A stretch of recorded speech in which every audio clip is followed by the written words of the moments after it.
अस्सलाम वालेकुम, this is Asad. Dear students, आज हम क्लास 9 मैथ की स्टार्ट कर देंगे और ये हमारा फर्स्ट लेक्चर है। इसी लेक्चर में हम एक्सरसाइज 1.1 के क्वेश्चन सॉल्व कर देंगे। यहाँ पे पहला क्वेश्चन है, which of the following are square matrix and rectangular matrix. मुझे यहाँ पे 6 मैट्रिक्स गिवन है और हमने ये बताना है कि इसमें स्क्वायर मैट्रिक्स कौन सा है और इसमें हमारे पास रेक्टेंगुलर मैट्रिक्स कौन सा है। तो स्क्वायर मैट्रिक्स वही मैट्रिक्स होगा जिसका आर्डर हमारे पास बराबर आएगा, और जिस मैट्रिक्स का आर्डर इक्वल नहीं होगा तो फिर उसको कहा जाएगा रेक्टेंगुलर मैट्रिक्स। ठीक है, अब ऑर्डर का मतलब क्या है? ऑर्डर कहते हैं number of rose multiplied by number of columns, इसको कहते हैं ऑर्डर। तो अगर किसी मैट्रिक्स का ऑर्डर सेम होगा, उसमें नंबर ऑफ रोज और नंबर ऑफ कॉलम्स इक्वल आएंगे, तो फिर उसको कहा जाएगा क्या? Square matrix. और जिस मैट्रिक्स को ऑर्डर सेम नहीं होगा तो फिर उसको रेक्टेंगुलर मैट्रिक्स कहा जाएगा। यहाँ पे हमारे पास पहला मैट्रिक्स है, ठीक है, A इज इक्वल टू 2 3 0 5। तो इसमें हमारे पास नंबर ऑफ रोज कितनी है? तो जो हॉरिजेंटल लाइन होगा, ये जो हॉरिजेंटल लाइन होगा इसको रो कहा जाएगा, R1 कहा जाएगा फर्स्ट रो, और इसी सेकंड हॉरिजेंटल लाइन को हम सेकंड रो के देंगे, इसको मैं R2 से डिनोट कर दूंगा। मतलब इस तरह जो लाइन बनेगी उसको रो कहा जाएगा, और वर्टिकली हम जब लाइन ड्रा कर देंगे उसको कॉलम कहा जाएगा। तो यहाँ पे कितनी लाइन्स है? 2 लाइन्स आए, तो इसमें 2 रोज़ है। और इसमें कॉलम्स कितनी है? इसमें कॉलम्स जो है, एक कॉलम ये हुआ और एक कॉलम ये हुआ। तो इसमें नंबर ऑफ रोज़ 2 है और नंबर ऑफ कॉलम भी 2 है, तो ये बराबर है ना, रोज़ इज इक्वल टू कॉलम्स। रोज़ और कॉलम्स इक्वल है, तो ये वाला मैट्रिक्स हमारे पास कौन सा मैट्रिक्स है? स्क्वायर मैट्रिक्स है। आप इसको कह सकते हैं कि ये हमारे पास स्क्वायर मैट्रिक्स है। ठीक है, अब यहाँ पे देखो सेकंड पार्ट बी को, इसमें नंबर ऑफ रोज कितनी है? इसमें नंबर ऑफ रोज 2 है। एक रो हमारे पास ये हुआ और एक रो हमारे पास ये हुआ, ये R1 रो हुआ और इसको R2 कहते हैं। और इसमें नंबर ऑफ कॉलम्स कितनी है? इसमें नंबर ऑफ कॉलम्स हमारे पास, एक कॉलम ये हुआ, इसको मैं C1 कह सकता हूँ, एक कॉलम ये हुआ और एक कॉलम ये हुआ, ये C1 C2 C3। तो इसमें नंबर ऑफ रोज 2 है और नंबर ऑफ कॉलम 3 है, तो ये बराबर नहीं है। रोज़ की तादाद कितनी है? 2 है, और कॉलम्स की तादाद 3 है, तो ये इक्वल नहीं है। तो इस मैट्रिक्स को कहा जाएगा रेक्टेंगुलर मैट्रिक्स। इस मैट्रिक्स को क्या कहा जाएगा? Rectangular matrix. इसमें नंबर ऑफ रोज़ कितनी है? इसमें नंबर ऑफ रोज़ जो है, एक रो ये हुआ R1 रो फर्स्ट रो, एक रो ये हुआ second row and third row. ठीक है, और इसमें कॉलम की तादाद ये C1 हुआ, इसको हम C1 कह सकते हैं। इस तरह इसको मैं C2 कह सकता हूँ और इसको मैं C3 कह सकता हूँ। तो नंबर ऑफ रोज़ और नंबर ऑफ कॉलम्स इक्वल है, मतलब नंबर ऑफ रोज़ इसमें कितनी है? 3 है, और नंबर ऑफ कॉलम कितनी है? वो भी 3 है। मतलब रोज़ इज इक्वल टू कॉलम्स, तो इसको कहा जाएगा स्क्वायर मैट्रिक्स। ये हमारे पास कौन सा मैट्रिक्स है? Square matrix. इसको स्क्वायर मैट्रिक्स कहा जाएगा। सिमिलरली यहाँ इस पार्ट को देख लो, इसमें कितनी रोज है? अगर मैं इस पे हॉरिजॉन्टल लाइन पास करूँ तो ओनली इस 5 पे ये गुजरता है, तो इसमें ओनली एक रो है और इसमें ओनली 1 कॉलम भी है। मैं इस तरह भी इस पे लाइन गुजार सकता हूँ, इसको C1 कह सकते हैं। इसमें एक रो है और एक कॉलम है, तो मैं लिख सकता हूँ 1 इज इक्वल टू 1, मतलब number of rows is equal to number of columns. तो ये हमारे पास बी स्क्वायर मैट्रिक्स है। ये हमारे पास कौन सा मैट्रिक्स है? स्क्वायर मैट्रिक्स है। अब अगर मैं इस पार्ट को देख लूँ, यहाँ पे देखो, अगर मैं इस पे हॉरिजॉन्टली लाइन पास कर दूंगा तो एक ही लाइन पास होगा इस पे। इसी लाइन में सिर्फ दो एलिमेंट्स आते हैं, एक -3 है और एक 4 है। तो इसमें ओनली एक रो है जिसको मैंने R1 कह दिया, और इसमें एक जो कॉलम्स है इसको हम C1 कह देंगे, और इसको मैं क्या कह दूंगा? C2। इसमें दो कॉलम्स है। इसमें कितनी कॉलम्स है? दो कॉलम्स है। तो 1 इज़ नॉट इक्वल टू 2। तो ये कौन सा मैट्रिक्स हुआ? ये हमारे पास रेक्टेंगुलर मैट्रिक्स हुआ। और आप लोग इसको रो मैट्रिक्स बी कह सकते हैं। इसको रो मैट्रिक्स बी कहा जा सकता है क्योंकि इसमें ओनली 1 रो है। और इसी तरह इसमें दो रोज है, एक रो ये हुआ और एक रो ये हुआ। इसमें दो रोज है और कॉलम कितनी है? इसमें ओनली एक कॉलम है। मतलब तो 2 is not equal to 1। Number of ये रोज को शो करता है, rows is not equal to column. तो इसको कहा जाएगा बी स्क्वायर रेक्टेंगुलर मैट्रिक्स। इसको भी आप लोग रेक्टेंगुलर मैट्रिक्स कह सकते हैं। मतलब जिसमें नंबर ऑफ रोज और नंबर ऑफ कॉलम इक्वल नहीं होगी तो वो रेक्टेंगुलर मैट्रिक्स होगा, और जिसमें number of rows equal to number of column आएगा उसको स्क्वायर मैट्रिक्स कहा जाएगा। सेकंड क्वेश्चन को देख लो। Question number 2, list the order. इसका ऑर्डर बता दो। तो ऑर्डर का फॉर्मूला क्या है? ऑर्डर कहते हैं number of rose multiplied by number of columns. ये ऑर्डर का फॉर्मूला है, number of rose multiplied by number of columns. इसको ऑर्डर कहते हैं। मतलब ऑर्डर में सबसे पहले हम नंबर ऑफ रोज की तादाद लिख देंगे और फिर नंबर ऑफ कॉलम्स की। तो यहाँ पे देखो, इसमें कितनी नंबर ऑफ रोज है? इसमें हमारे पास दो हॉरिजॉन्टल लाइन है, एक ये हुआ, इसको R1 कहते हैं और इसको R2। इसमें दो हॉरिजॉन्टल लाइन है। वर्टिकल लाइन कितनी है? C1, C2, C3। मैंने आपको कहा कि इस तरफ के जो एलिमेंट्स आएंगे कॉलम्स में, इसको कॉलम कहा जाएगा। इसको क्या कहा जाएगा? कॉलम। तो इसका ऑर्डर क्या है? इसका ऑर्डर हमारे पास है 2 क्रॉस 3। मतलब मैं यहाँ पे लिख सकता हूँ 2 क्रॉस 3, या ऑर्डर को हम इस तरह भी लिख सकते हैं, ऑर्डर को हम इस तरह भी लिख सकते हैं 2/3। इस तरह भी आप लोग ऑर्डर लिख सकते हैं और इस तरह भी ऑर्डर लिख सकते हैं। तो ऑर्डर मीन नंबर ऑफ रोज। इसमें कितनी नंबर ऑफ रोज है? 2 नंबर ऑफ रोज है और 3 इसमें कॉलम है। और अगर इन दोनों को मैं मल्टीप्लाइड कर दूंगा, 2 3 = 6, तो इसमें 6 एलिमेंट्स है। कितनी एलिमेंट्स है? 6। 1 2 3 4 5 6। इसमें टोटल एलिमेंट 6 है। यहाँ पे बी पार्ट को देखो, इसमें एक हॉरिजॉन्टल लाइन अगर मैं इस पे पास कर दूंगा तो इसमें ओनली एक रो है। अगर मैं इसको इस साइड पे देख लूँ हॉरिजॉन्टली तो इसमें एक एलिमेंट से, अगर मैं इसको वर्टिकली देख लूँ तो भी इसमें एक एलिमेंट से। तो इसका ऑर्डर क्या होगा? इसमें ओनली एक रो है और एक कॉलम है, तो इसी का ऑर्डर होगा 1 क्रॉस 1। और इसको आप लोग स्क्वायर मैट्रिक्स भी कह सकते हैं, और मैं इस तरह भी लिख सकता हूँ 1/1।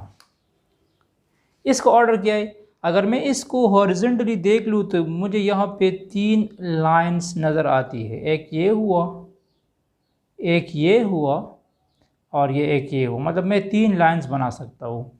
तो इसको R1 फर्स्ट रो कहा जाएगा, R2 सेकंड रो कहा जाएगा और R3 थर्ड रो कहा जाएगा। और इसमें कॉलम्स की जो तादाद है इसको मैं C1 कह सकता हूँ और इसको मैं C2 कह सकता हूँ। तो इसमें कितनी रोज़ है? इसमें 3 रोज़ है। इसमें रोज़ की तादाद कितनी है? 3 है। तो मैं अपना ऑर्डर लिख सकता हूँ इसका 3 क्रॉस 2। इसमें 3 रोज़ है, मुझे पहले रोज़ की तादाद लिखनी है और फिर कॉलम की। यहाँ पे आ चुका है 2 क्रॉस 3, तो यहाँ पे 2 रोज़ है 3 कॉलम है। यहाँ पे 3 रोज़ है 2 कॉलम से, या मैं इसको लिख सकता हूँ इस तरह 3/2। और सिमिलरली यहाँ डी पार्ट को देख लो, इसमें 3 रोज़ है R1, R2 और R3, 3 रोज़ है और इसमें 3 कॉलम्स भी है। तो इसका ऑर्डर मैं लिख दूंगा 3 क्रॉस 3 और 3/3। ये क्वेश्चन नंबर 2 है। अब क्वेश्चन 3 को देख लो। क्वेश्चन नंबर 3 में इस तरह हमें मैट्रिक्स A गिवन है और हमने ये बताना है कि A12 की वैल्यू क्या होगी, A23 की वैल्यूज़ क्या होगी, A32 की वैल्यूज़ क्या होगी, A43 की वैल्यूज़ क्या होगी और A33 क्या होगा। सबसे पहले तो आप लोग देख लो कि इसका ऑर्डर क्या है। अगर मैं इसका सलूशन लिख दूंगा, पहले मुझे इसकी ऑर्डर के बारे में पता होना चाहिए। यहाँ पे देखो, मैं दोबारा इस मैट्रिक्स को लिख दूंगा 3 2 -4 -2 5 0 2 1 5 -3 4 6। इसमें और इसका रो की तादाद कितनी है? इसमें 4 रोज़ है। कितनी रोज़ है? 4 रोज़ है और 3 कॉलम्स है। तो इसका ऑर्डर मैं यहाँ पे लिख सकता हूँ 4 क्रॉस 3, 4 क्रॉस 3। और अगर मैं इसका जनरल मैट्रिक्स लिख दूंगा, तो जनरल मैट्रिक्स में इस तरह लिख सकता हूँ, मैं यहाँ पे लिख दूंगा A11। A11 का मतलब होगा first row first column, A12 first row second column, A13 first row third column. इसी को फर्स्ट रो कहते हैं ना। तो ये पहला एलिमेंट रो को शो करता है और ये सेकंड एलिमेंट कॉलम को शो करता है। अब यहाँ पे देखो, सेकंड रो में आ गया तो मैं लिख दूंगा A21 A22 A23। अब सेकंड रो है, फर्स्ट कॉलम है, second row second column, second row third column. Similarly यहाँ पे मैं लिख दूंगा A31 third row first column, A32 third row second column, A33 third row third column. और यहाँ पे मैं लिख दूंगा A41 fourth row first column, fourth row second column और फोर्थ रो थर्ड कॉलम। ये इसका मैंने जनरल फॉर्म लिख दिया। A11 मीन कि ये हमारे पास फर्स्ट एलिमेंट है पहले रो का और पहले कॉलम का। तो अगर मुझे A21 चाहिए, मुझे क्या चाहिए? A21 या A12 चाहिए, तो A12 कहाँ पर है? A12 इधर है ना, और यहाँ A12 कहाँ पे है? इधर है। तो हमारे पास A12 की वैल्यू आएगी 2, मतलब A12 की वैल्यू हमारे पास 2 हुई। ये क्या है? A23 कहाँ पे लाई करता है? A23 का मतलब है कि सेकंड रो है और थर्ड कॉलम है। तो यहाँ पे सेकंड रो कौन सा है? यहाँ पे सेकंड रो ये है ना, और थर्ड कॉलम ये, तो ये हमारे पास हुआ। तो A23 is equal to 0, second row third column. यहाँ पे आ जाएगा A3 2, third row second column, ये हुआ थर्ड रो सेकंड कॉलम। तो ये थर्ड रो है और ये सेकंड कॉलम है। तो A32 आ जाएगा 1। A32 की वैल्यू क्या हो जाएगी? 1 हो जाएगी। दिस इज थर्ड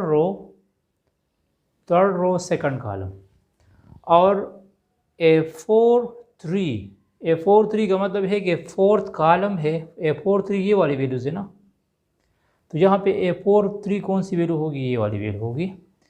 तो A43 बन जाएगा 6। A43 क्या बन जाएगा? 6 बन जाएगा। इसको देखो, A43 का मतलब है फोर्थ रो थर्ड कॉलम। तो ये first row, second row, third row, fourth row, और फिर यहाँ पे आ जाओ थर्ड कॉलम पे, तो ये वाली एलिमेंट्स होगी। और A33 कौन सी एलिमेंट्स होगी? शाबाश बता दे। A33 हमारे पास होगा 5। A33 की वैल्यू हमारे पास क्या होगी? 5 होगी। तो ये एलिमेंट मैंने बता दी। मतलब आप लोगों ने इसका जनरल फॉर्म लिखना है और जनरल फॉर्म के साथ इसकी कंपैरिजन करनी है। क्वेश्चन 4 को देख लो। Matrices are equal A B C D, ये हमें 4 मैट्रिसेस गिवन है। इसमें कौन कौन से मैट्रिसेस इक्वल है? तो इक्वल मैट्रिक्स का कंडीशन ये है, इक्वल मैट्रिक्स के लिए एक तो उसके ऑर्डर सेम होगा। क्या सेम होगा? ऑर्डर सेम होगा। मैट्रिसेस का ऑर्डर सेम होना चाहिए। और दूसरी बात, उसकी कॉरेस्पॉन्डिंग एलिमेंट्स भी सेम होनी चाहिए। कॉरेस्पॉन्डिंग एलिमेंट्स भी सेम होंगे। क्या मतलब? यहाँ पे देखो, यहाँ पे हमारे पास मैट्रिक्स ए भी इक्वल है कि नहीं है। मैट्रिक्स ए और मैट्रिक्स बी को मैं इक्वल ले सकता हूँ या नहीं? इसको मैं इक्वल नहीं ले सकता। यहाँ पे देखो, इसका ऑर्डर क्या है? इसका ऑर्डर हमारे पास है 2 क्रॉस 2, मतलब इसमें 2 रोज है, 2 कॉलम्स है। और इसका ऑर्डर क्या है? इसका ऑर्डर भी 2 क्रॉस 2 है, इसमें भी 2 रोज 2 कॉलम्स है। तो इक्वल मैट्रिक्स का तो ये कंडीशन सेटिस्फाइड हुआ कि ऑर्डर सेम होना चाहिए। मैट्रिक्स ए का ऑर्डर और मैट्रिक्स बी का ऑर्डर एक जैसा है। ठीक है, ऑर्डर तो इसका सेम है। अब क्वेश्चन ये है कि कॉरेस्पॉन्डिंग एलिमेंट का मतलब क्या है? कॉरेस्पॉन्डिंग एलिमेंट का मतलब ये है कि इधर क्या आ चुका है? 2 आ चुका है, तो यहाँ भी 2 होना चाहिए। इधर 2 है तो इधर भी 2 होना चाहिए। इधर 5 है तो इधर भी 5 होना चाहिए। लेकिन इधर क्या है? इधर 1 है और यहाँ पे 4 है। कॉरेस्पॉन्डिंग एलिमेंट्स का मतलब ये है कि इधर जो फर्स्ट रो फर्स्ट कॉलम में जो एलिमेंट्स होगा वो एलिमेंट इधर भी होगा, ये भी इक्वल होंगे। ठीक है, तो इसको मैं इक्वल नहीं ले सकता। क्यों? क्योंकि 1 इज़ नॉट इक्वल टू 4। तो ए बी को मैं इक्वल मैट्रिक्स नहीं कह सकता। 2 क्रॉस 2 है क्योंकि ये ऑपरेशन है। 1 + 1 को जब मैं ऐड कर दूंगा तो 1 + 1 से क्या आ जाएगा? 1 + 1 को जब मैं ऐड कर दूंगा तो इससे 2 आ जाएगा। तो ये भी 2 हुआ, ये भी 2 हुआ। 2 = 2। अब 4 + 1 से 5 आएगा, तो ये भी 5 हुआ, ये भी 5 हुआ। यहाँ पे 1 है, यहाँ पे 4 है। तो इसको भी मैं ये नहीं कह सकता कि ए और सी इक्वल आ सकते हैं। ना ए बी के बराबर है, मतलब मैं ऐसा लिख सकता हूँ कि A is not equal to B. A भी इक्वल नहीं हो सकते। और मैं ऐसा भी लिख सकता हूँ A is not equal to C. A C भी इक्वल नहीं आ सकता। अब मैं चेक कर दूंगा ए = डी। ए = डी अगर मैं चेक करना चाहता हूँ तो ए के एलिमेंट्स कौन से हैं? ए के एलिमेंट्स है 2, 5, 1, 3। और डी के एलिमेंट्स कौन से है? 2, 4 + 1, 1 एंड 3। तो यहाँ पे देखो, यहाँ पे 2 है तो इधर भी 2 है। इधर 5 है तो इधर भी 4 + 1 से क्या बनता है? 5 बनता है। इधर क्या है? 1 और 1 इक्वल है और 3 = 3।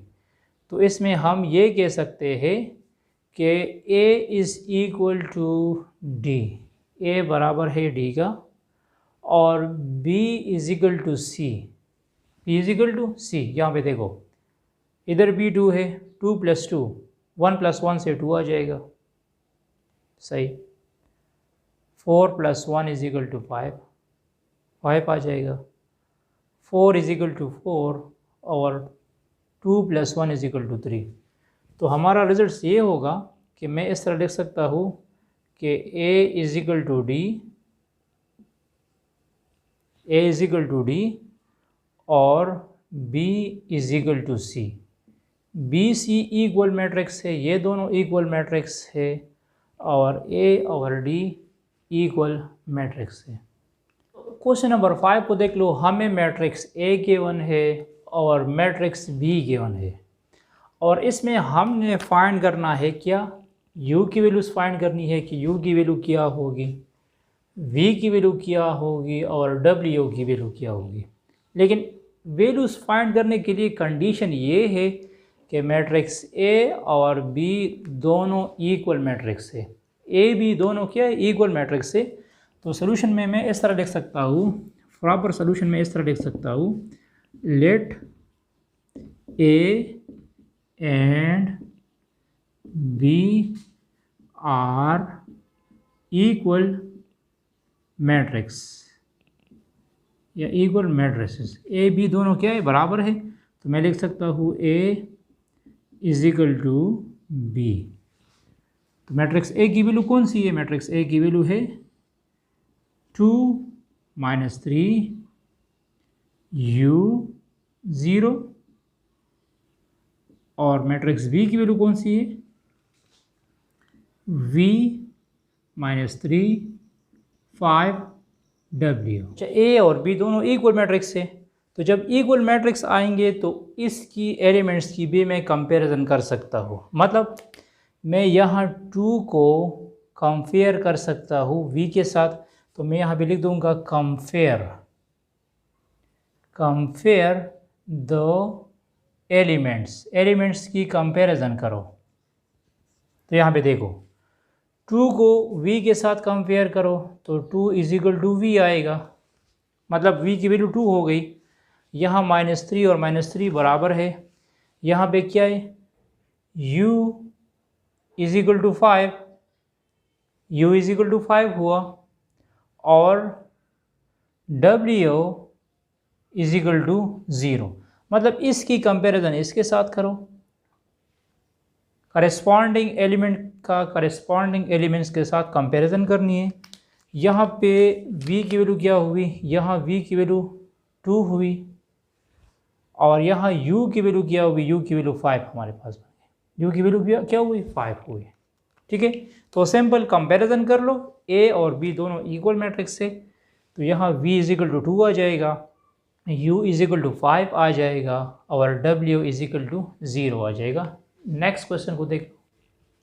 अब यहाँ पर क्वेश्चन नंबर 6 में इस तरह है कि मुझे 2 मैट्रिसेस गिवन है और दोनों मैट्रिसेस आर इक्वल, मतलब ये मैट्रिक्स A है और ये मैट्रिक्स B है, ये दोनों मैट्रिक्स बराबर है, और मुझे फाइंड करनी है अननोन वैल्यूज़। मतलब मुझे X की वैल्यूज़ फाइंड करनी है, Z की वैल्यू फाइंड करनी है, A की वैल्यूज़ फाइंड करनी है, B की वैल्यूज़ फाइंड करनी है।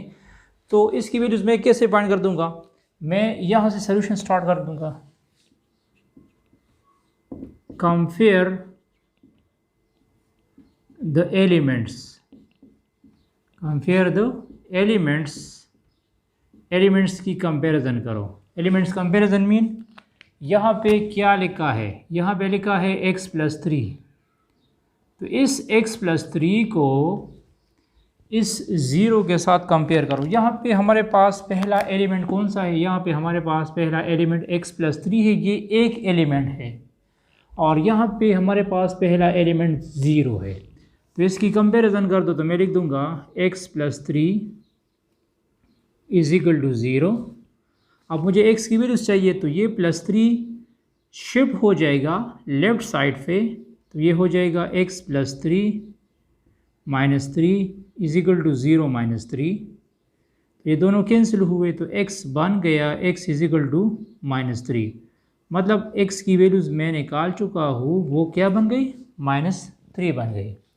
यहाँ पे देखो इधर क्या लिखा है, इधर लिखा है z + 4, इधर लिखा है z+4 और यहाँ पे क्या लिखा है 6। तो ये z+4 एक टर्म्स है। इस z+4 को कंपेयर कर दो 6 के साथ, तो मैं लिख दूँगा z+4 is equal to 6। z+4 is equal to 6। अब इस +4 को शिफ्ट करना है टू द राइट साइड, तो ये प्लस फॉर्म में है तो ये माइनस हो जाएगा। +4 -4 6 -4, तो ये दोनों कैंसिल हुए, तो 6 -4 से क्या आ जाएगा 2 आ जाएगा। z is equal to 2। z की भी वैल्यूज़ मैंने फाइंड की, वो 2 बन गई। नेक्स्ट हमारे पास क्या है 2y - 7। इस 2y - 7 को कंपेयर करना है 3y - 2 के साथ, तो यहाँ पे लिख दो 2y - 7 is equal to 3y - 2। तो यहाँ पे देखो आप लोगों की मर्ज़ी है कि इस 3y को लेफ़्ट साइड पे शिफ्ट करना चाहते हैं या इस 2y को राइट साइड पे शिफ्ट करना चाहते हो। यहाँ पे मैं 3y को शिफ्ट कर दूंगा टू द लेफ़्ट साइड और यहाँ पे मैं -7 को शिफ्ट कर दूंगा टू द राइट, तो ये आ जाएगा 2y। ये 3y इधर एडिशन में है, तो इस 3y को लेफ़्ट साइड पे शिफ्ट कर दो तो ये -3y हो जाएगा, और इस -7 को जब मैं राइट साइड पे शिफ्ट कर दूंगा तो ये +7 हो जाएगा। अब 2y - 3y plus 2y - 3y से क्या आ जाएगा, इससे आ जाएगा -y, इससे आ जाएगा -y, और इससे आ जाएगा -2 + 5 से +7 से +5 आ जाएगा। अब ये y जब ये माइनस जब शिफ्ट हो जाएगा टू द राइट, तो y की वैल्यू बन जाएगी -5, y इज इक्वल टू -5। अब यहाँ पे देखो आगे कंपैरिजन करनी है 6 इज इक्वल टू 6 के साथ। यहाँ पे क्या लिखा है a - 1। आगे हमने ये भी कंपैरिजन करनी है, a - 1 is equal to -3, a - 1 is equal to -3। तो ये -1 शिफ्ट हो जाएगा राइट साइड पे, तो ये आ जाएगा -3 + 1, तो ये आ जाएगा -2। a is equal to -2, a की भी वैल्यू आ गई। यहाँ पे देखो ये क्या लिखा है 0 को कंपेयर करना है 2c + 2 के साथ। आगे हम कंपैरिजन कर देंगे कि 0 इज इक्वल टू 2c + 2, तो ये +2 जब लेफ़्ट साइड पे शिफ्ट हो जाएगा तो ये -2 हो जाएगा। -2 इज इक्वल टू 2c, और फिर ये 2 ख़त्म करना है तो बोथ साइड 2 पे डिवाइड b करो, तो c की वैल्यू आ जाएगी -1। c की वैल्यू क्या आ जाएगी -1 आ जाएगी। एक हमारे पास b की वैल्यू रह चुकी है। अच्छा 2b + 4 को कंपेयर करना है b - 3 के साथ, तो मैं लिख दूंगा 2b + 4 is equal to b - 3। ये b लेफ़्ट साइड पे शिफ्ट हो जाएगा और ये राइट साइड पे शिफ्ट हो जाएगा, तो ये जाएगा 2b - b, और यहाँ जाएगा -3 - 4, तो ये जाएगा b इज इक्वल टू -7। तो ये मुझे चाहिए थी, x की भी हमने वैल्यूज फाइंड की, z की वैल्यू ये है, y की वैल्यू ये है, a की वैल्यू ये बन गई, ये c की वैल्यू है और ये हमारे पास b की वैल्यू है। तो मैट्रिसेस की कंपैरिजन करनी है। कंपैरिजन से आप लोग a b c d की वैल्यूज फाइंड कर सकते हैं। लास्ट क्वेश्चन को देख लो। अच्छा डियर स्टूडेंट्स, लास्ट क्वेश्चन को देख लो। ये वेरी इंपॉर्टेंट क्वेश्चन है और ये अक्सर पेपर में आ सकता है। ये क्वेश्चन अक्सर पेपर में देते हैं। ये वेरी इंपॉर्टेंट क्वेश्चन है। क्वेश्चन इस तरह है कि हमने भी इसमें a, b, c और d की वैल्यूज फाइंड करनी है। तो यहाँ पे ये एक टर्म्स कंसिडर करो, ये हमारे पास एक टर्म्स है, ये भी एक टर्म्स है, ये भी एक टर्म्स है, ये भी एक टर्म्स है, और इसमें इक्वालिटी आ चुकी है। तो अगर इक्वल मैट्रिक्स का हम डिफिनीशन यूज़ कर देंगे use definition of equal matrix, तो हम कंपेयर कर देंगे कॉरेस्पॉन्डिंग एलिमेंट्स के साथ। तो यहाँ पे देखो, यहाँ पे क्या लिखा है, a प्लस बी लिखा है। इस a प्लस बी को कंपेयर करो -1 के साथ, a plus b is equal to -1 आएगा। b प्लस सी को कंपेयर कर दो 4 के साथ, b plus 2c is equal to 4, 2c plus d is equal to 8 और 2a minus d is equal to 0। इससे हमारे पास 4 इक्वेशन बन चुके हैं। यहाँ पे उन लोगों ने लिखा भी है कि सॉल्व द फॉलोइंग इक्वेशन, तो मतलब इसमें हमारे पास 4 इक्वेशन आ चुके हैं। इक्वेशन 1, इक्वेशन 2, इसको इक्वेशन 3 कह दो, और ये हुआ इक्वेशन नंबर 4। ठीक है, 4 इक्वेशन आ गए। अब मसला ये है कि मैं इसमें से ए बी सी की वैल्यूज कैसे फाइंड कर दूंगा। अगर मैं यहाँ पे इन दोनों को ऐड सब्ट्रैक्ट कर दूंगा तो ये ख़त्म नहीं हो सकते, बी के साथ ख़त्म हो सकता है लेकिन सी आ जाएगा, और यहाँ पे इसको भी मैं ख़त्म नहीं कर सकता, इसमें एक जैसे इक्वेशन नहीं है। तो मैं इस तरह कर दूंगा कि मैं इन दोनों इक्वेशन को उठा लूँगा। इन दोनों इक्वेशन से हम आसानी से बी को ख़त्म कर सकते हैं, और इन दोनों इक्वेशन से मैं आसानी के साथ डी को ख़त्म कर सकता हूँ। तो फिर इससे जब बी ख़त्म हो जाएगा तो इसमें ए प्लस सी आ जाएगा, और इसमें भी ए सी रह जाएगा। फिर उन दोनों को हम सॉल्व कर देंगे। अब क्वेश्चन ये है कि इन दोनों से मैं बी को कैसे ख़त्म कर दूँगा। पहले मुझे ये 2 इक्वेशन लेनी है, तो ये 2 इक्वेशन मैं इस तरह ले सकता हूँ। मैं लिख दूँगा a plus b is equal to -1 है, और अगर मैं इसको तरतीब में लिख दूँ तो मैं इस तरह लिख सकता हूँ 2c plus b is equal to 4। तरतीब में लिखा, ये दोनों पॉजिटिव है तो आप 2c को भी पहले लिख सकते हैं और b को बाद में लिख सकते हैं। अगर इन दोनों को मैं सब्ट्रैक्ट कर दूँ, इन दोनों को मैं क्या कर दूँ, सब्ट्रैक्ट कर दूँ, तो इधर प्लस है माइनस हो जाएगा, और इधर प्लस है माइनस हो जाएगा, और ये प्लस है इधर भी माइनस आ जाएगा। तो b और b कैंसिल हुआ, तो क्या बना, a minus 2c, a minus 2c is equal to -5, a minus 2c is equal to -5। इसको इक्वेशन नंबर 5 का नाम दो। ये हमारे पास एक न्यू इक्वेशन बन चुका है। और अगर इन दोनों को मैं ऐड कर दूंगा, अब इक्वेशन 3 और 4 डालो, 2c plus d is equal to 8, ये इक्वेशन 3 है, और 2a minus d is equal to 0, ये इक्वेशन 4 है। इन दोनों को मैं ऐड कर दूंगा, क्या कर दूंगा, ऐड कर दूंगा। तो एडिशन में हम साइन चेंज नहीं करते, तो ये आ जाएगा 2c प्लस 2a, और ये डी कैंसिल हुआ, इज इक्वल टू 8।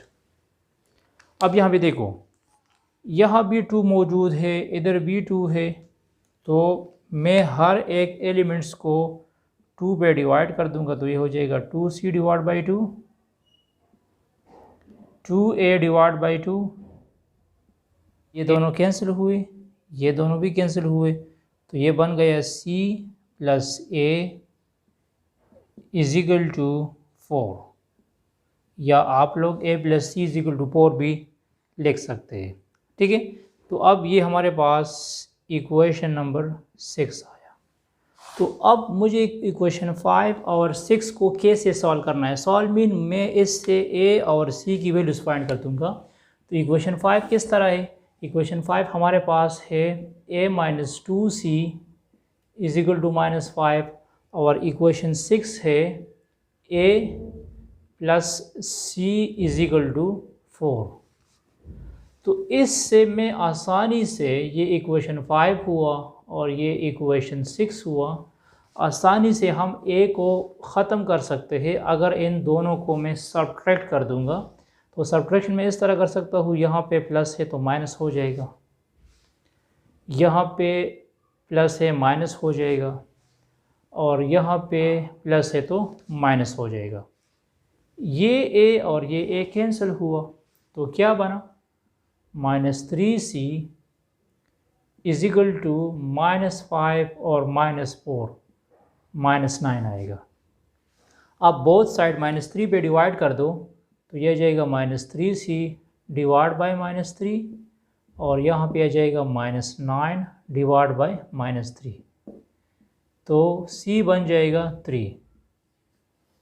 c की वैल्यू क्या आ जाएगी, 3 आ जाएगी। हमारे पास c की वैल्यू आ चुकी है, वो 3 है।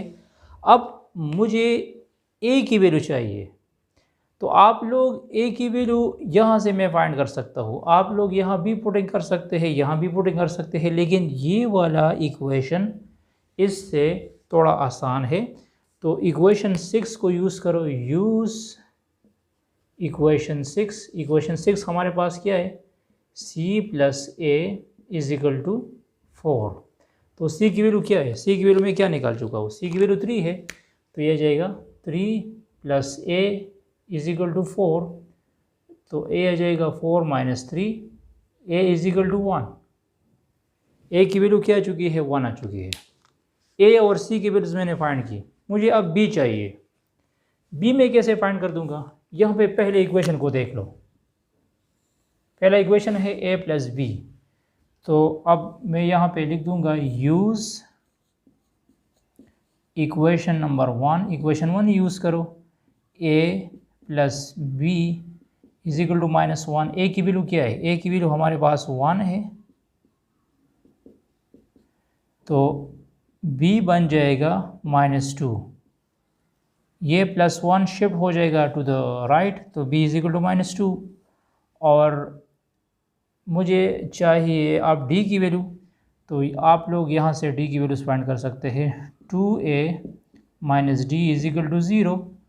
तो a की वैल्यू हमारे पास क्या आ चुकी है, a की वैल्यू 1 है, तो 2 into 1 minus d is equal to 0, तो minus d is equal to -2 हो जाएगा, तो d बन जाएगा हमारे पास 2। तो मतलब thanks for watching this video. इसके बाद नेक्स्ट लेक्चर में इंशाल्लाह हम 1.2 की कंप्लीट सॉल्यूशंस कर देंगे। Stay touch with us.